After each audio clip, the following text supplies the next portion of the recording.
It's National Wheaties Week.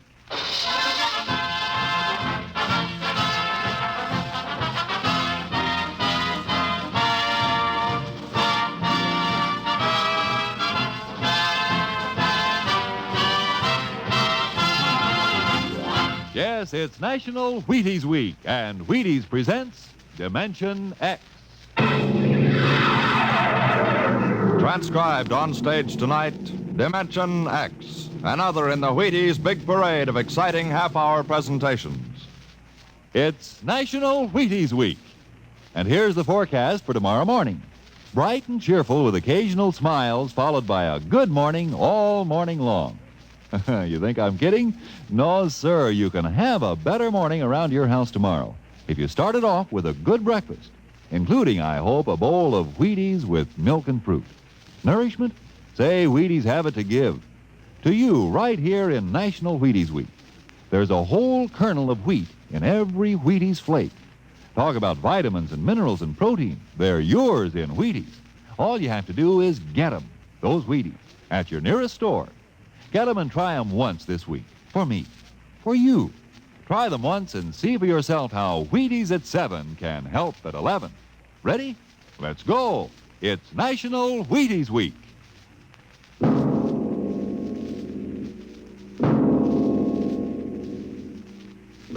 Now, tonight's adventure into the unknown world of the future. The world of Dimension X, where anything can happen.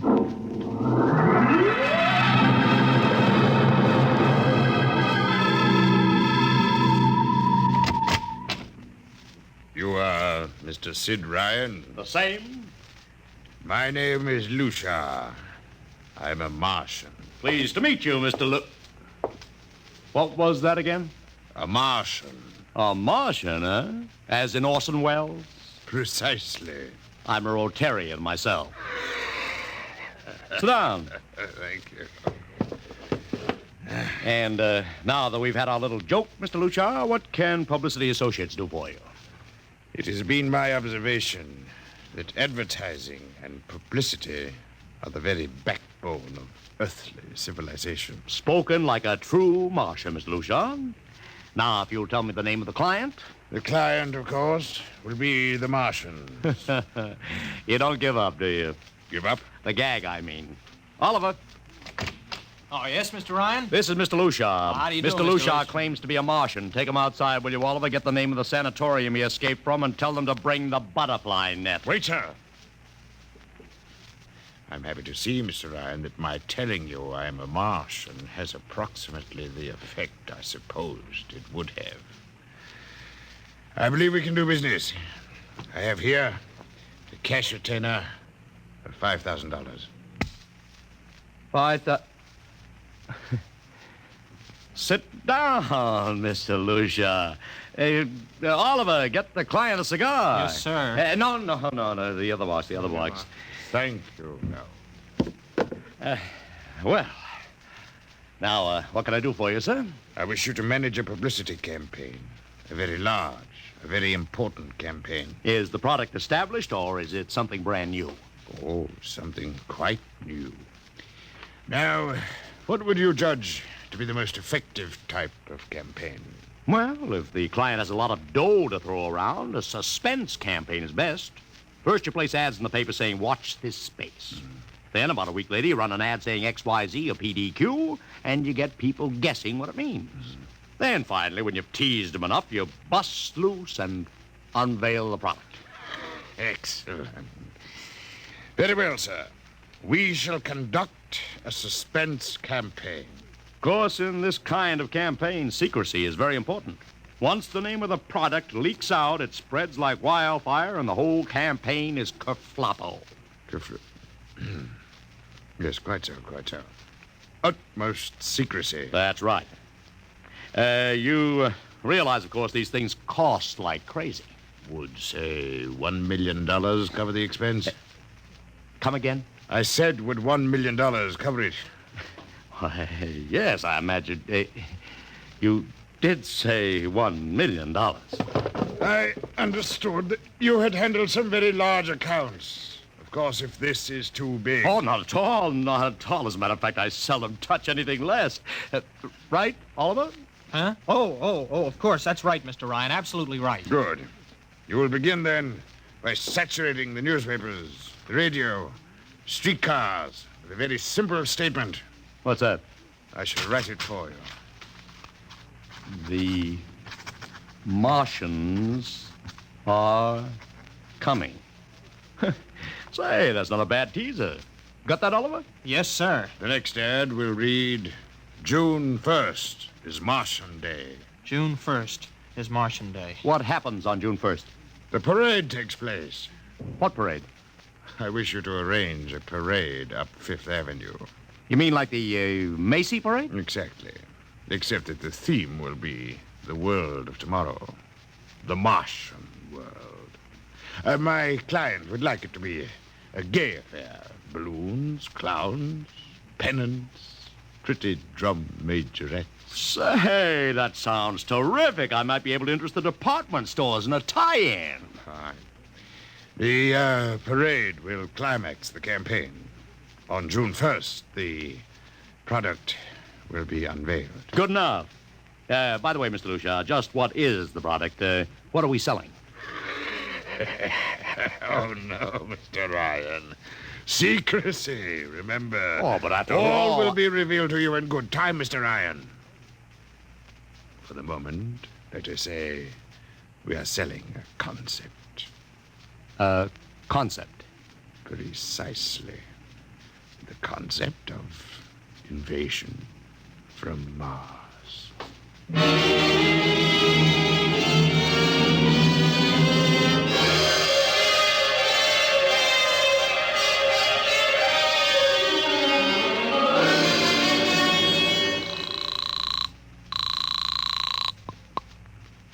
Benny Marcus, please. This is Benny. Benny, this is Sid Ryan over at Publicity Associates. Listen, Benny, how you fixed for midgets? I got midgets. Fine. I need 40 midgets for a parade. 40. June 1st. And listen, Benny, I want them dressed in little space suits. What? You know, like men from Mars, okay? Midgets. And I want some movie extras, maybe 50 of them. Also rigged up like men from Mars. Make them look gruesome. Got that? Gruesome. Also, I need some horses with pretty girls on top of them. Maybe you can get that bunch from Maroney's Traveling Circus. The ones we booked for the Fireman's Parade in Albany last year. Oh, try, Sid. And never mind the expense. Just get me the talent, okay? I gotta hang up now. Call me back, Benny.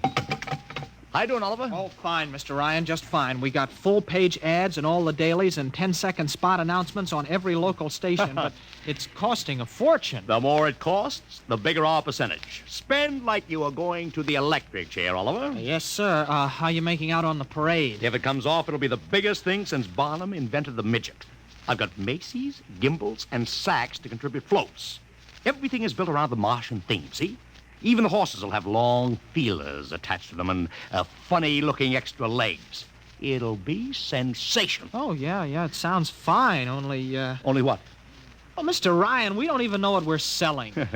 Oliver, my boy, do you think old Sid Ryan has been sitting here spending all this moolah and not putting two and two together? You mean you know who Lucia represents? Just by accident, understand, I have learned that Century Pictures is making a big new epic. A space opera entitled Invasion from Mars. Get it?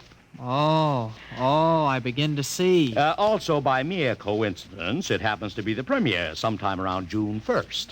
You follow me? But, Mr. Ryan, Century has an exclusive contract with New Features Syndicate for all their publicity. Suppose Century Pictures doesn't like the way New Features is handling their stuff. They want to get out of the contract, but New Features says no. So they have to get around the contract. A man named Lucia, client unknown, starts publicizing the Martian invasion. Need I go further? Oh, I get it, Mr. Ryan. Gee, I suppose I should have thought of that. No, Oliver, that's what I like about you. You're so innocent.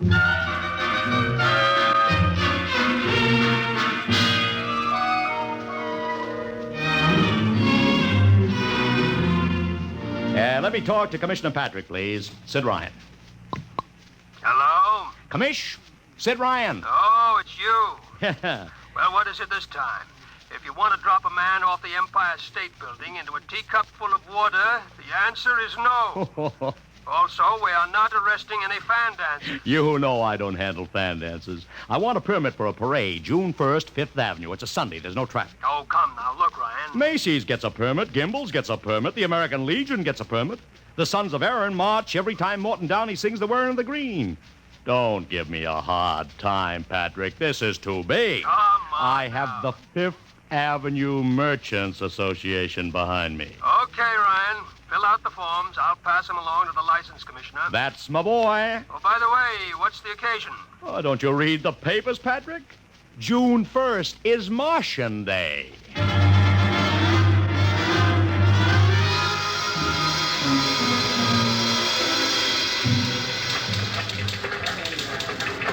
Well, Mr. Ryan, how is the campaign going? Like fire, Mr. Lucia, like fire. Everybody and his brother is going along with the gag. Yesterday, we distributed 50,000 Martian hats to school kids. I even arranged for Commissioner Patrick to accept a $50,000 check for the Policeman's Benevolent Fund from the man from Mars. Excellent. I understand Century Pictures spent over $1 million making that space opera. I beg pardon? Oh, come, Mr. Lucia. Sid Ryan wasn't born yesterday, you know.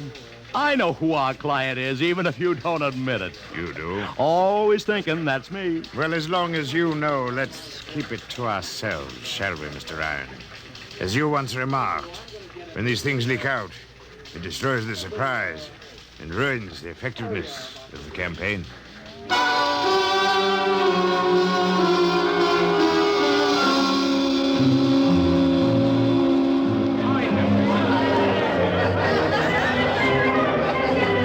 Ladies and gentlemen, this is Ron Heileman speaking to you from our portable transmitter atop the reviewing stand for the much-heralded Martian Parade on Fifth Avenue. It's a beautiful sunlit day here in New York. A perfect day for a parade. And the streets are packed with thousands of spectators, all eager to find out what this is all about. There's an air of shrill expectancy. Helen, over here! Okay, tell them all right. I've just had word from Sol Brown up at Central Park Mall that the Martians have landed from big pink balloons. And while we're waiting here for the arrival of the parade, we brought some people up to our microphone to tell you their reactions to this spectacular affair. What's your name, madam? Miss Ada Shackley. A little louder, please. Miss Ada Shackley. And where are you from, Mrs. Shackley? Columbus, Ohio. I see. And I see you have your family with you, two little curly-headed boys. Are you in New York for your vacation? Yeah, we came for the Shriners Convention with their daddy. Well, what do you think of Martian Day, Mrs. Shackley? Well, it all seems very strange to me, but the boys have been pestering me to watch it, so we've been standing here for 2 hours. I can't make head or tail of it. Well, neither can a lot of other people, Mrs. Shackley, but judging by the thousands here already, there's a lot of curiosity. Curiosity killed a cat, folks say. Let's hope not. Thank you, Mrs. Shackley. And now, here they come, ladies and gentlemen. The first units of the big Martian parade swinging down Fifth Avenue. There's fanfare, colored streamers, music, confetti, floats, all the trappings of a Mardi Gras. Let's listen to the band for a minute.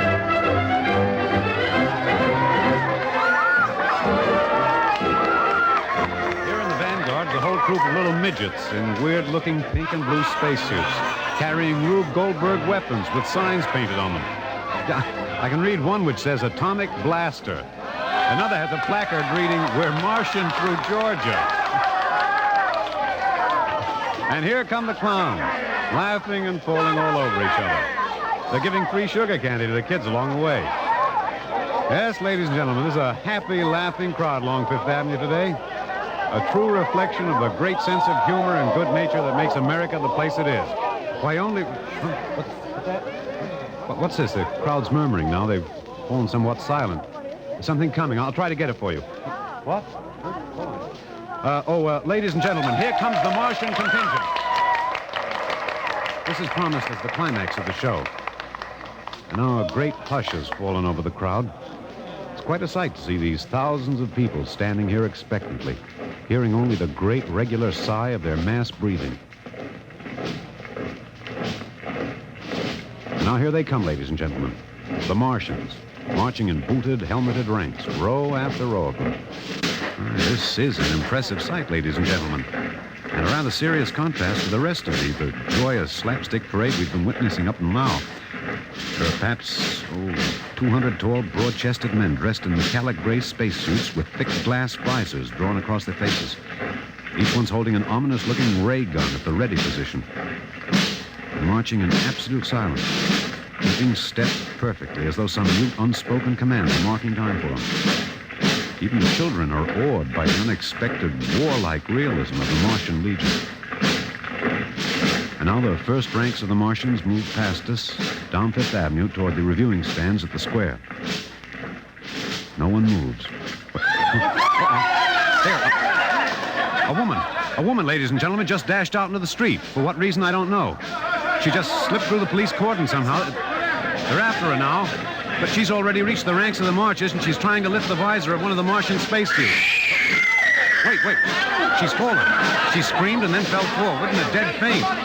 The Martian column keeps right on coming. Unless they break ranks, they're going to trample her. No. The policemen have got her now. They're dragging her away, out of the way. Trying to revive her now. What is that?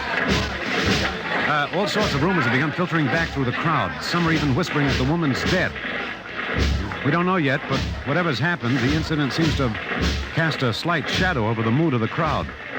The carefree holiday air seems to have vanished. The crowd's stirring uneasily, a little disturbed at what we've just seen. Nothing to be alarmed at, however. It just seems a shame that anything like this should happen to spoil our enjoyment of the Martian parade.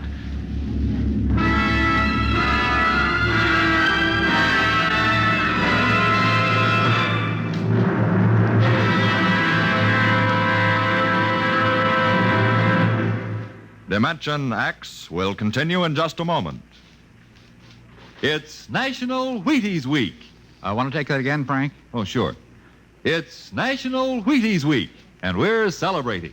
And that voice you heard belongs to my severest critic, who is here to help us celebrate tonight. He's the fellow who's backstage when I'm telling you about the Wheaties. He listens to see that I tell you right. Wheaties' best friend, next to me, Blaine Butcher. I think you took that introduction a little fast, Frank. Now, suppose... You see what I mean, folks? Seriously, Blaine, you say the Wheaties words once. Okay. All I'll say is this. Those of us who tell the Wheaties story believe what we say. And during National Wheaties Week, the good word is this.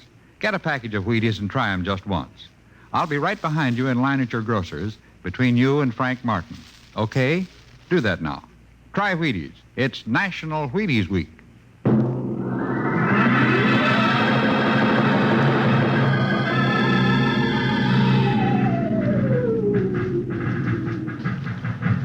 Mr. Ryan, did you see that? A woman fainted. She ran out into the street to get a close look at the Martians, then she screamed and fainted dead away. I'm well aware of that, Oliver, since I paid her $50 to do it.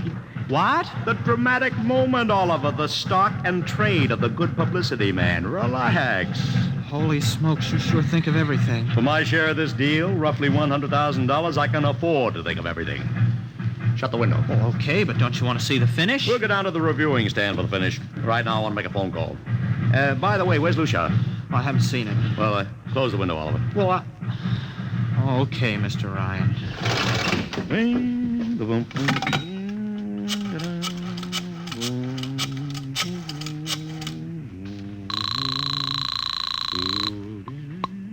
Marcus Talent Agency. Benny, this is Sid Ryan. Oh, say, listen, Sid, I was going to call you. I'm awful sorry about those Martians. What do you mean, sorry? They're terrific. Oh, don't joke, Sid. I mean it. Well, I mean it, too. They're great. Are you in a bag? Never felt better. You mean it, don't you? Of course I mean it. What is this?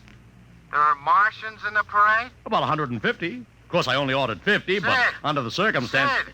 What is it? Sid, don't you know I couldn't get you a single movie extra? There's a studio strike in New York. Huh? Wait a minute. Where'd these guys come from if you didn't hire them? I don't know. Hold on. Oliver, Oh, yes, Mr. Ryan? did you hire those Martians? Well, no, sir, I didn't... Benny, this is on the level, isn't it? Honest, Sid, I... Okay, Benny, I'll call you back. What's the matter, Mr. Ryan? I don't know. Just don't know. Wonder if Lucia hired him. What's Century Pictures number? Tremaine 4, 1000. Tremaine 4, 1.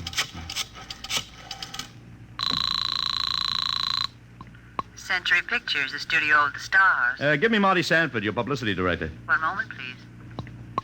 Sanford. Marty, this is Sid Ryan. Oh, hello, Sid. How's the... Fine. Listen, Marty, this is dead serious. On the level, get it? What's wrong? I've got to locate Lucia. Lou who? Lucia, come on now, Marty. This is life and death. The guy you sent over to hire me for the invasion picture. I never heard of a guy named Lou Shar. And, what invasion picture? Invasion from Mars, the space opera. Are you batty? Marty. That picture was shelved last month. What? Sure, back in the can. The big shots decided you can't sell a Martian invasion to the American public. It's too incredible, Sid. Who'd ever believe it could really happen? Of all the crazy... Mother in heaven. What is it, Mr. Ryan? You look terrible. It's too fantastic. Mr. Ryan, is something wrong? Open that window. I want another look at those Martians.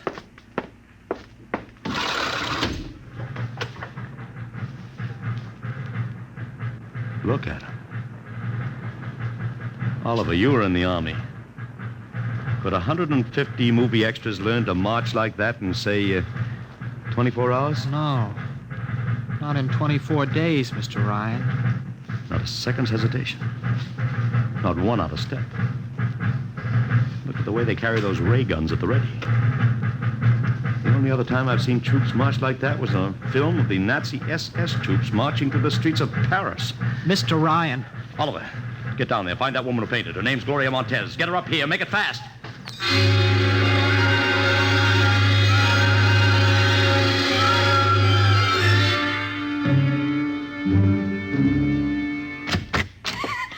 Here she is, Mr. Ryan. I can't get much sense out of her. Stay away from me! Okay, Gloria. You can cut out the act and relax. It's me, Sid You're a Ryan. Martian. Gloria, settle You're wearing down. a mask. Baby, it's me, Sid. It's awful. It's all big green eyes and those feelings like a catfish. Baby, snap out of it. Listen, what happened down there? You ran out and screamed like I told you, but the fainting, that wasn't in the act. Go away, please. Go away. Just one question, baby. Inside that helmet, what did you see? Can't get anything out of her, Mr. Ryan. She needs a doctor. Okay, Oliver. I've heard enough anyway. You take care of Gloria here. Get her a drink. Where are you going? To see the commissioner. You gotta stop this parade before things begin to happen.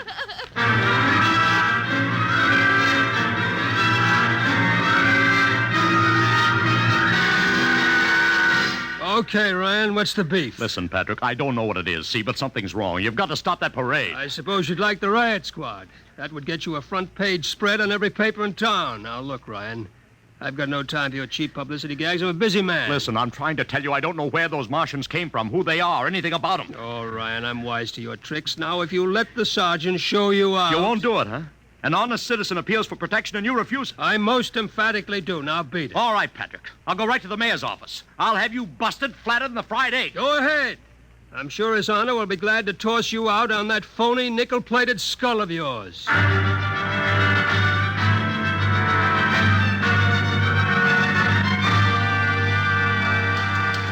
You heard me, Ryan. You can't see the mayor. Adolf, please. This isn't a gag. I don't want publicity. All I want to do is maybe prevent something horrible from In happening. case you don't know it, wise guy, something horrible's already happening.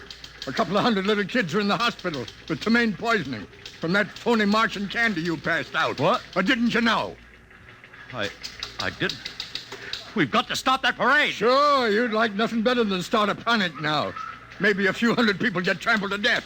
Think of the newspaper space. That'd get you and your phony product. I won't stand for this, Adolf. This may be a matter of life and death. Don't get out of here quick. It'll be your death. Go on, beat it. Get out. You and your publicity stunts make me sick to my stomach.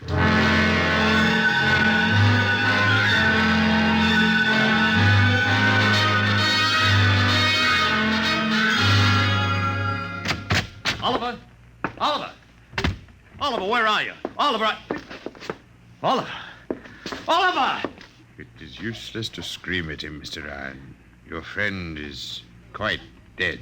Lucia. He wanted to run to the police with some story about a Martian invasion. I found it necessary to restrain him. Restrain him, you stinking murderer! Now, Mr. Ryan, collect yourself. After all our planning, it wouldn't do to have everything spoiled now, would it? Lucia, I'll start talking and talk fast, because when you get through, I'm going to take you apart piece by piece. What's this all about? Surely you know, Mr. Ryan. After all, you've been publicizing it for months. You see, before colonizing your planet, the Martian government sent some of us as scouts in advance, disguised as Earthmen, of course, to study your habits, your weaknesses. We found that the people on Earth are predominantly conditioned by advertising and publicity. And so we conceived the idea of treating our entire invasion as a vast publicity stunt. Clever, yes?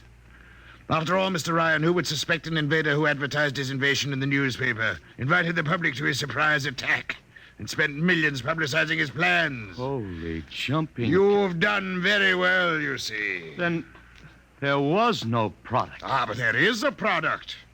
The product is death. What are you trying, Lucia? We Martians are a humane people, Mr. Ryan. We do not like to destroy thousands where a few hundred will suffice.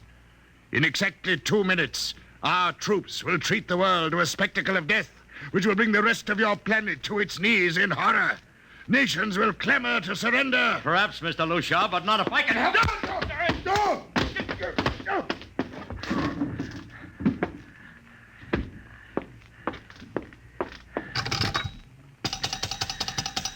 Yes, please. Operator, this is Mr. Ryan. Get me the field telephone on the reviewing stand of the Martian Day Parade. Hurry. Anyone in particular? Just hurry. Reviewing stand. Hello? Get me Commissioner Patrick. Hello? Hello. You have to talk louder. I want Commissioner Patrick. Patrick! Wait a minute. Things are quieting down. Hey, wait a minute. What was that you wanted? This is Ryan. I have to talk to the commissioner. It's a matter of life and death. Oh, you can't talk to him now. The chief Martian is presenting the PBA check to him. The Martians are going to fire a salute. Listen, you gotta stop him. What? Stop him! I'm sorry, Mr. Ryan. I can't hear You idiot! The worst is going...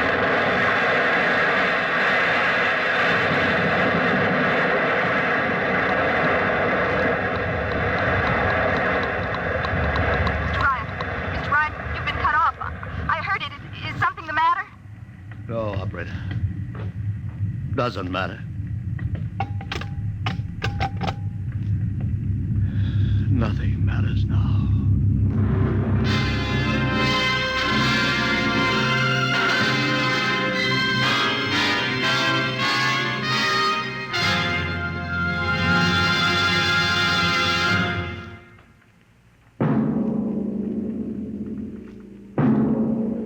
Tonight, Dimension X has transcribed The Parade, an original radio drama written by George Lefferts.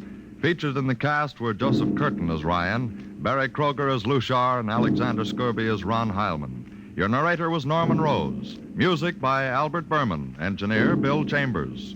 Dimension X is produced by Van Woodward and directed by Edward King.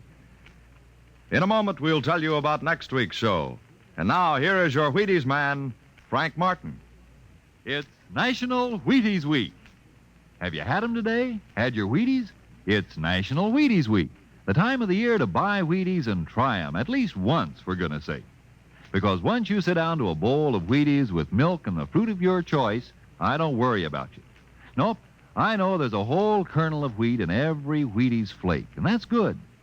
Besides, I know that starting a better breakfast with Wheaties can help you feel better, look better, and work better all morning. But honest now, you have to do your part before Wheaties can do theirs. Sure, buy Wheaties. That's what you have to do. That's what I have to do. Buy 'em and see how Wheaties at 7 can help at 11.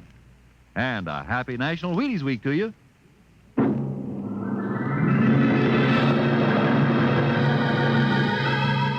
Listen next week when we present the Robert Heinlein story, The Roads Must Roll. Another adventure into the world of tomorrow. The world of... Dimension X.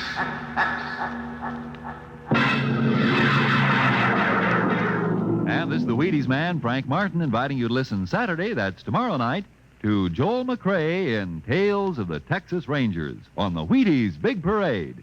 See you then. And remember, it's National Wheaties Week.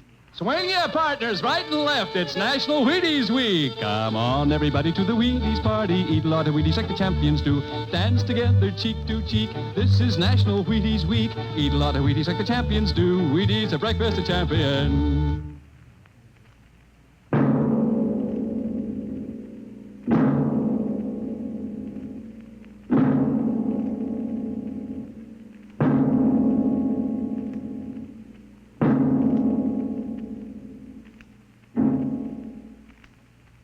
This program came to you from New York. Jack Late's coming up October 6th. It's Bill Bendix on NBC.